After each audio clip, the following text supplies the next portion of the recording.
Fala galera, esse é o Devocional Legal, um devocional onde você vai ter uma caminhada de crescimento espiritual dia após dia por meio do devocional. E o nosso assunto de hoje é o clássico e super difícil game do estilo shooter Sunset Riders. Nosso texto bíblico de hoje está no livro de João, capítulo 1, verso 16, que diz: todos recebemos da sua plenitude graça sobre graça. Sunset Riders é um jogo de faroeste lançado em 1991 pela desenvolvedora japonesa Konami para fliperama ou arcade. Nos anos seguintes, surgiram versões para os consoles Mega Drive e Super NES. Ele conta a história de 4 caçadores de recompensa que atravessam os Estados Unidos enfrentando criminosos procurados pela justiça. No início de cada fase, aparece a foto do chefe e a recompensa pela sua captura vivo ou morto. Ao todo, são 8 fases com recompensas cada vez maiores e inimigos mais difíceis. Você poderia escolher entre 4 personagens: Steve, Billy, Bob e o mexicano Cormano, que eu acho que é um dos mais legais de usar. A única diferença entre eles, além da aparência, eram as armas. Enquanto Cormano e Bob usavam espingardas, Billy e Steve preferiam os revólveres.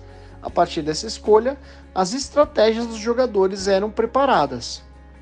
Os criminosos a serem derrotados ao término de cada uma das fases eram um show à parte.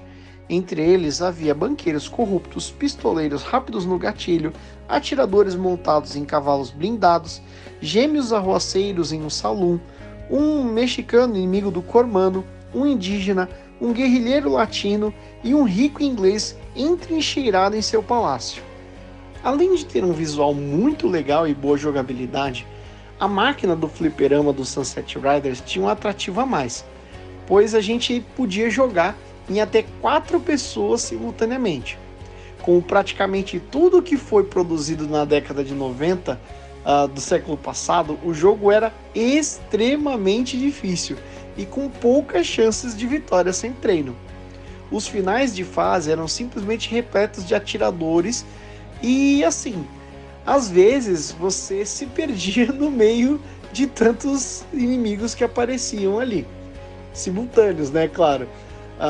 O resultado disso era a pergunta que insistia em acontecer quando as vidas acabavam e a gente ficava meio naquela situação, né? Com um pouco de dinheiro e tal. A gente continua jogando, dá o continue ou desiste? Uma contagem regressiva surgia na tela de 10 até 0. Esse era o prazo para colocar mais uma ficha e continuar o jogo do local onde a gente tinha morrido. A opção de não utilizar o recurso acarretaria em perder todo o progresso feito até então e ter que recomeçar do início. Hoje nós podemos compreender as fichas para continuar jogando, mesmo depois da morte, com uma analogia possível para a graça e a misericórdia de Deus sobre nossas vidas. O pecado contaminou a humanidade desde o seu início, e com ele a morte foi introduzida no mundo, conforme Paulo nos ensina em sua carta aos cristãos de Roma. Romanos 5,12 diz: portanto, da mesma forma como o pecado entrou no mundo por um homem, e pelo pecado a morte, assim também a morte veio a todos os homens, porque todos pecaram. Esse texto pode fazer a gente pensar naqueles dias que a gente não tinha tanto dinheiro assim, mas que, sabe, dava aquela vontade de arriscar e ver como é que a gente ia no game. E a gente ia lá dando o nosso melhor para não perder as vidas, se esforçando para, sabe, continuar jogando. E às vezes a gente até se surpreendia com quão longe a gente conseguia chegar com uma fichinha só, mesmo que a gente não conseguisse fechar o jogo.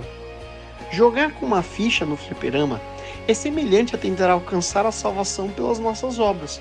Por melhor que sejamos, nunca seremos bons o bastante para sermos salvos por causa dos nossos esforços pessoais.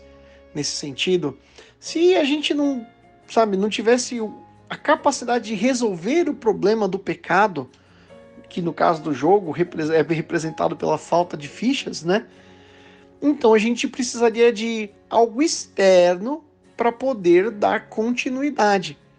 Esse algo é a graça redentora do Senhor, que morreu na cruz pelos nossos pecados, oferecendo aos que o aceitam a vida eterna conquistada por Cristo para todo sempre. Romanos 6,23 diz: pois o salário do pecado é a morte, mas o dom gratuito de Deus é a vida eterna em Cristo Jesus, nosso Senhor. É como se, repentinamente, no momento de maior dificuldade do jogo, na iminência do fim das suas vidas, alguém dissesse que, olha, tá aqui, pode pegar todas essas fichas aqui, quantas você precisar, tá? Pode terminar o Sunset Riders, eu te dou quantas fichas você precisar para isso.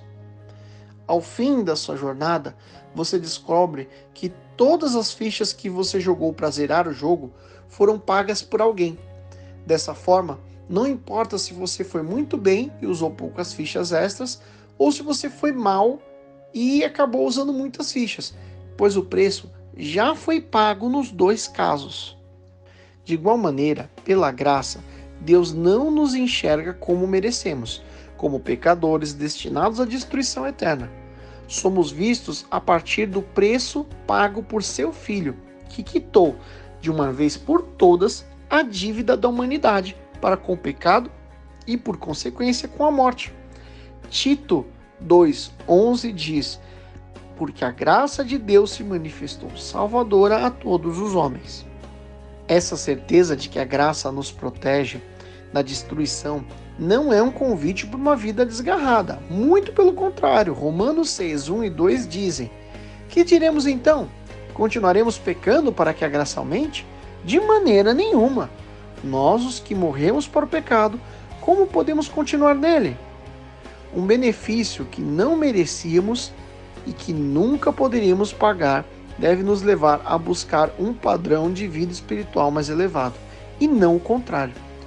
Busque uma vida de santidade e viva como alguém que foi livre da escravidão do pecado.